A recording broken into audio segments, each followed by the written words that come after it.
कि भारत देश में 4 विचारधारा के नेता लोग हैं, संघीय विचारधारा, कम्युनिस्ट विचारधारा और कांग्रेसी विचारधारा और समाजवादी विचारधारा।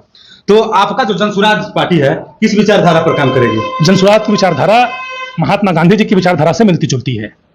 जो महात्मा गांधी जी की विचारधारा थी आजादी से पहले, जो विचारधारा को लेकर देश को आजाद करने, जो महात्मा गांधी की विचारधारा एक यूनिक विचारधारा थी जिसको आप किसी वादी से जोड़ नहीं सकते हैं। वो विचारधारा हर जन जन को जोड़कर, जनता के बीच में जनता के लोगों को जोड़कर जनता के लिए प्रयास करने का प्रण था। वो किसी व्यक्ति विशेष के लिए, किसी जाति विशेष के लिए नहीं था। सर्व समाज को जोड़ के और कैसे देश में एक नई व्यवस्था को बनाया जाए, जो आंदोलन और जो पदयात्रा उन्होंने करके इस देश को आजाद कराने का जो अपना महत्वपूर्ण योगदान दिया, तो पूरी विचारधारा आप यूं कह सकते हैं कि जो आजादी से पहले जो महात्मा गांधी की विचारधारा थी उससे पूरी मिलती जुलती विचारधारा। जी नमस्कार, हम विकास कुमार, आप देख रहे हैं 0 किलोमीटर। हमारी मौजूदगी अभी रोहतास जिला के अंतर्गत डेहरी विधानसभा 212, समीर कुमार पूर्व विधायक प्रत्याशी, और इधर देख सकते हैं आप जनता दरबार सुबह 10 बजे से शाम 4 बजे तक। तो आइए हम उन्हीं से बात करने का प्रयास करेंगे। आगामी विधानसभा 2025 या जनसुराज पार्टी से संदर्भ रखते हैं और जुड़े हैं, तो जनसुराज पर भी विस्तृत जानकारी हम प्राप्त करेंगे। और फिलहाल वीडियो में बने रहें, मात्र 2 मिनट में सारा चीज। जी सर, मेरे चैनल में सबसे पहले तो आपका स्वागत है। बहुत बहुत धन्यवाद आपका भी कि आप आज समय निकाले मुझसे बात करने के लिए। और पत्रकार का मतलब श्रीमान होता है कि जनता की आवाज।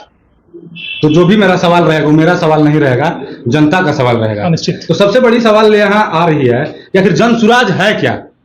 आप आगामी विधानसभा का चुनाव जो होने जा रहा है उसमें संभावित तय ये है कि आप जनसुराज से डेहरी विधानसभा 212 से यहाँ भावी प्रत्याशी के तौर पर खड़े हो रहे हैं। तो सबसे पहले जनता का सवाल सर है कि जनसुराज है क्या? देखिए, जनसुराज एक अभियान है बिहार को बदलने का, उस बिहार को बदलने का जिस बिहार को कभी सबने यह सोच के छोड़ दिया कि बिहार बदल नहीं सकता है। तो जनसुराज एक ऐसा अभियान है जिसमें आदरणीय प्रशांत किशोर जी अपने नेतृत्व में लगातार पिछले 2 सालों से पदयात्रा करके गांव-गांव जाकर लोगों से गांव की जुड़ी समस्या को देखकर, गांव की स्थिति को देखकर, उस स्थिति को कैसे बदली जाए और कैसे वो बदल सकता है, इसकी पूरी रूट चार्ट बनाने का काम चल रहा है।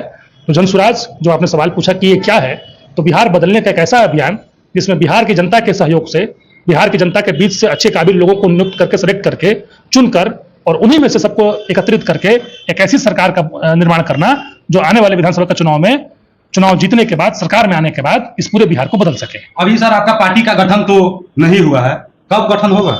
आगामी 2 अक्टूबर को गांधी जयंती की तिथि के दिन इस पार्टी की घोषणा हो जाएगी और उसकी पूरी तैयारी विगत 2 वर्षों से जारी है। लगातार कार्यक्रम पर कार्यक्रम होते जा रहे हैं और 2 अक्टूबर को आप जो पार्टी का नाम देखना चाहते हैं उसको अमली जामा 2 अक्टूबर को पहना दिया जाएगा।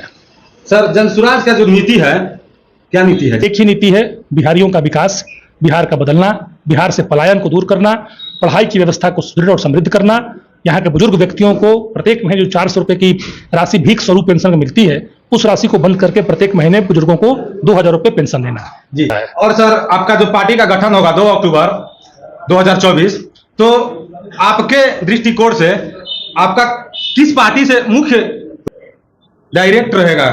आप लड़ाई पूछ रहे हैं। तो आगामी विधानसभा के चुनाव में हमारी लड़ाई एनडीए से है।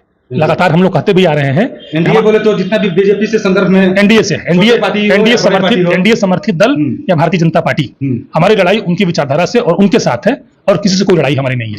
सर, जब आपकी लड़ाई बीजेपी से और एनडीए से है, तो आपके जो प्रशांत किशोर जी हैं, तो ये हर बार कटाक्ष केवल लालू यादव के लड़का जो तेजस्वी यादव है, पूर्व डिप्टी सीएम, उन्हीं पर सारा कटाक्ष उन्हीं पर क्यों रहता है? आप पूरा इंटरव्यू लगता है प्रशांत किशोर जी का बढ़िया से देखे नहीं है। आप जब पूरा इंटरव्यू प्रशांत किशोर जी का देखेंगे तो उन्होंने हर बार कहा है कि अगर बिहार को किसी ने बर्बाद किया है तो सबसे अधिक कांग्रेस और भाजपा ने मिलकर किया है। लालू यादव जी एक बार केवल पूर्ण बहुमत की सरकार में थे 90s के समय में। उसके बाद से जब जब बिहार में सरकार बनी तो कभी कांग्रेस के कंधे पर बनी, कभी बीजेपी के कंधे पर बनी। एक और जहां पूरे भारत देश में भारतीय जनता पार्टी अन्य दलों के विधायकों को तोड़कर अपना सरकार बना रही है, वहीं दूसरी ओर बिहार में सबसे बड़ी पार्टी बनने के बाद भी नीतीश कुमार के कंधों पर चल रही है।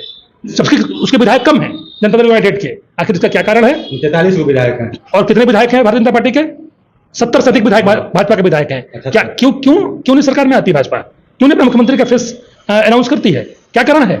क्योंकि वो जानती है कि जब ही वो खुद सरकार में आएगी उसको गुजरात मॉडल यहाँ लगाना पड़ेगा, यहाँ फैक्ट्री लगाना पड़ेगा, यहाँ रोजगार लगाना पड़ेगा। बीजेपी इसके बाद इस बात से ये पता चल रहा है कि केवल दिल्ली में अपना शासन बनाए रखना चाहती है। बस उसने यही डील किया है नीतीश कुमार से कि यहां से 30-35 सांसद हर साल मुझे मिलते रहे, हर 5 साल पे दिल्ली में हमारी सरकार बनी रहे, बिहार गर्त में जाए, हमें उससे कोई मतलब नहीं है। आप अभी हाल में ही देखिए ना, लोकसभा का चुनाव संपन्न हुआ, सरकार जो बनी केंद्र में वो नीतीश कुमार जी के मैक्सिमम सांसदों के बल पे बनी हुई है। अगर नीतीश कुमार जी समर्थन नहीं देते तो सरकार केंद्र में नहीं बनती। उन्होंने किन शर्तों पर समर्थन दिया नरेंद्र मोदी जी को, एनडीए गवर्नमेंट को?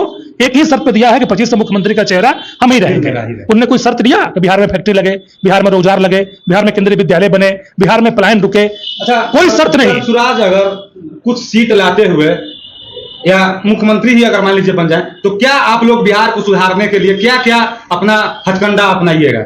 बिहार में 3 चीज जो मुख्य है वो करेंगे। बिहार से सबसे पहले जो युवा मजबूरी में मजदूरी करने के लिए बाहर गए हैं उनकी पलायन को रोकेंगे, ताकि 10 से 12 हजार रुपए कमाने के लिए किसी युवा को बिहार से बाहर ना जाना पड़े। दूसरा, पढ़ाई की जो स्थिति बद से बदतर बिहार में हुई है, बच्चे, गरीब के बच्चे सरकारी विद्यालय केवल खिचड़ी खाकर लौट रहे हैं, उन गरीब परिवार के बच्चों को प्राइवेट स्कूल में कैसे पढ़ाया जाए उसकी व्यवस्था सरकार करेगी, उसका पैसा भी सरकार मुहैया कराएगी। और तीसरा, जिन बूढ़े माता पिता को यह बिहार गवर्नमेंट 400 रुपए प्रत्येक महीने भीख स्वरूप पेंशन देती है, उस पेंशन को बंद करके प्रत्येक महीने बूढ़े माता पिता को, महिला हो या पुरुष, उनको 2000 रुपए की पेंशन हम लोग लागू करके दिखाएंगे। और सर, अन्य दलों का कहना है कि जैसे छोटे छोटे पार्टी लोग खड़ा करते हैं और जब पार्टी पूर्ण रूप से जब खड़ी हो जाती है, जनता जब समर्थन कर देती है, तो पार्टी किसी और बड़े पार्टी में स्वार्थ देखते हुए जनता को धोखा देने का काम करती है। तो आपका जो पार्टी जनसुराज जो गठन होगा 2 अक्टूबर को, तो आने वाले भविष्य में जनता से क्या छल कर सकती है या छल नहीं करेगी? ये तो सवाल ही बेबुनियाद है। कोई कहेगा कि हम छल करेंगे, ये तो सवाल का कोई मीनिंग ही नहीं है। आप किसी से पूछिएगा कि आप हमको धोखा दीजिएगा, तो कोई बोलेगा कि आपको हम धोखा देंगे। इस सवाल को अर्थ ही समझ में नहीं आता है। लेकिन आपने कहा कि छोटी छोटी पार्टियां लास्ट में जाके विलय कर जाती हैं और अपना निजी स्वार्थ देखने लगती हैं। जैसे जनसुराज छोटी पार्टी नहीं है, अभी तो पार्टी बनी नहीं है, तो अब तक 80 लाख मेंबर पूरे बिहार में बन चुके हैं। जिस दिन 2 अक्टूबर को इस घोषणा होगी, करीबन 1 करोड़ सदस्य इस पार्टी में जुड़े हुए होंगे।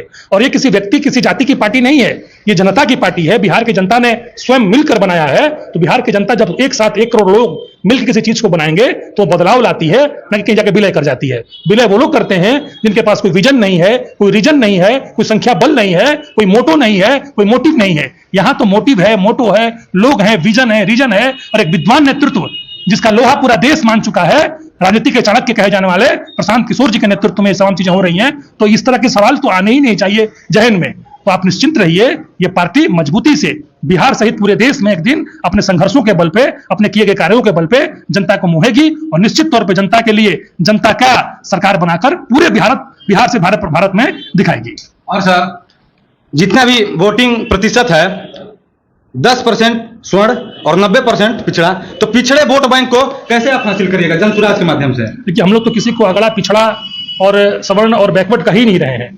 हम उनको बिहार की आम जनता कर रहे हैं, बिहार की जनता से उनकी तुलना कर रहे हैं। हम जय जय बिहार की बात कर रहे हैं, हम किसी जय जातिवाद की बात नहीं कर रहे हैं। तो हमारे लिए हर जाति में काबिल लोग हैं, ऐसा हमें मानना है। बिहार में जाति है तो जातियों में काबिल लोग हैं।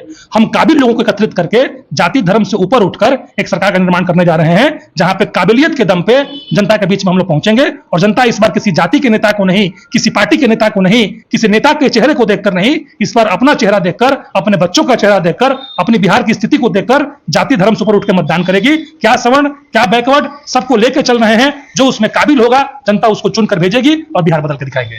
जी, 2020 का विधानसभा में भी पुष्पम प्रिया पीपीसी के नाम से एक पार्टी गठन हुआ था। तो लोग कहते हैं शायद उन्हीं के जैसा जनसुराज का भी पार्टी जमानत जब्त हो जाएगी। देखिए, ये तो भविष्य बताएगा, लेकिन आप किसी पार्टी से जनसुराज की तुलना भी नहीं कर सकते हैं। जो आप जिसका नाम ले रहे हैं पुष्पम प्रिया चौधरी जी का, उनकी पार्टी का नाम प्लूरल्स पार्टी था। कितना संघर्ष किया था, कितना पदयात्रा किया था, कितने करोड़ सदस्य जोड़ चुके थे, कितने गांव-गांव तक अपना विजन लेकर गई थी, कितना अपना बात जनता तक पहुंचा पाई थी, कितने रिटायर्ड IAS IPS की टीम उनकी संविधान की संरचना कर रही थी। क्या उनका बिहार को लेकर विजन था? क्या आप बता सकते हैं? क्या कोई जनता बता सकती है? यहां तो पिछले 2 साल से बिहार की जनता को गांव-गांव जाकर आदरणीय प्रशांत किशोर जी और पूरे साथी यह बता रहे हैं कि बिहार कैसे बदलेगा, बिहार कैसे बदल सकता है। बार बार वो कह रहे हैं कि आप हमको जिताने के लिए मत वोट दीजिए। आप पूरी भाषण सुनिए प्रशांत किशोर जी को, उन्होंने कभी नहीं कहा कि मैं मुख्यमंत्री बनूंगा, मुझे मुख्यमंत्री बनना है। उन्होंने बार बार कहा है कि आप वोट चाहे जिसको दीजिए, लेकिन इस बार जैसे बता रहे हैं उसको दीजिए, और हम लोग गांव-गांव जाकर यह रास्ता बता रहे हैं कि बिहार तब बदलेगा जब बिहार की स्थिति बदलेगी, हर लोगों की बदलेगी, बिहार का हर व्यक्ति बदलाव लाने के लिए आगे आएगा। प्रशांत किशोर जी मुख्यमंत्री बन जाए, मैं प्रधानमंत्री बन जाऊं या आप मुख्यमंत्री बन जाए, बिहार तब तक नहीं बदलेगा जब तक से बिहार के लोगों की स्थिति नहीं बदलेगी। यहां पे पढ़ाई की व्यवस्था अच्छी नहीं होगी, यहां रोजगार की व्यवस्था अच्छी नहीं होगी, यहां से पूंजी का पलायन नहीं रुकेगा, यहां के किसानों को खाने वाली खेती से हटा के कमाने वाली खेती में जब तक से हम लोग कन्वर्ट नहीं करेंगे, तब तक से किसी की भी सरकार आ जाए, कभी बिहार का विकास नहीं हो सकता है। हम तो वो बात कर रहे हैं। प्रोडल्स तो साहब कह रहे थे कि हम मुख्यमंत्री बनेंगे, हमको जिता दीजिए, हम बिहार को सुधार देंगे।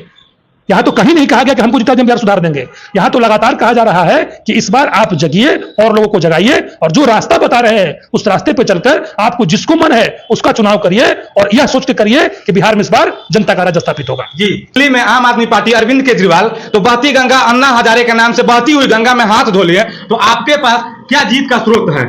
लोग बोलते हैं कि दिल्ली में तो आम आदमी पार्टी का जीत हुआ, उस टाइम बहती हुई गंगा थी जिसका नाम अन्ना हजारे था, उन्हीं में अरविंद केजरीवाल हाथ धो लिए और जीत गए। तो आपके पास जीत का क्या स्रोत है कि जो आप बिहार में अपनी पार्टी को जीत के मुकाम पर लेकर जा सकते हैं? अभी तो आप तुलना कर रहे थे जनसुराज का प्लूरल्स पार्टी से, जी, अभी आप तुलना करने लगे अरविंद केजरीवाल से। नया पार्टी है सर, तो आपको मैं बताना चाहता हूं कि जनसुराज किसी आंदोलन से निकली हुई पार्टी नहीं है। प्रशांत किशोर जी किसी आंदोलन से उपजे हुए नेता नहीं है। प्रशांत किशोर जी राजनीतिक रणनीतिकार रहे हैं, जिसका लोहा पूरा देश मान चुकी है। तमिलनाडु, आंध्र प्रदेश, तेलंगाना, बिहार और भारत का जो चुनाव हुआ था, देश का चुनाव 14 में नरेंद्र मोदी जी का जो चुनाव हुआ था, इन तमाम का मैनेजमेंट करने के बाद जब उन्होंने देखा कि बिहार की स्थिति नहीं बदल पा रही है, तो स्वयं बिहारी होने के नाते अपने बिहार की मिट्टी को ठीक करने के लिए, बिहार की स्थिति को बदलाव करने के लिए वो व्यक्ति ने संघर्ष करना शुरू किया है। वो किसी आंदोलन के उपज नहीं है। कब देखा किसी आंदोलन में प्रशांत किशोर जी को आपने तुलना कर दी अरविंद केजरीवाल की आम आदमी पार्टी से? अरविंद केजरीवाल तो हमेशा कहते रहे कि हमको चुनाव लड़ाई हम बदल देंगे। प्रशांत किशोर तो कभी नहीं कहा हम मुख्यमंत्री बनाइए। प्रशांत किशोर जी ने कभी किसी इंटरव्यू में कहा हो कि मैं मुख्यमंत्री का चेहरा हूं, मैं मुख्यमंत्री बनूंगा, तो आप मुझे दिखाइए। तो जहां कोई शब्दों में तुलना ही नहीं है, जहां किसी के विजन में कोई तुलना ही नहीं है, उसको मैं कैसे मान लूं कि आप उसकी तुलना उससे कर सकते हैं?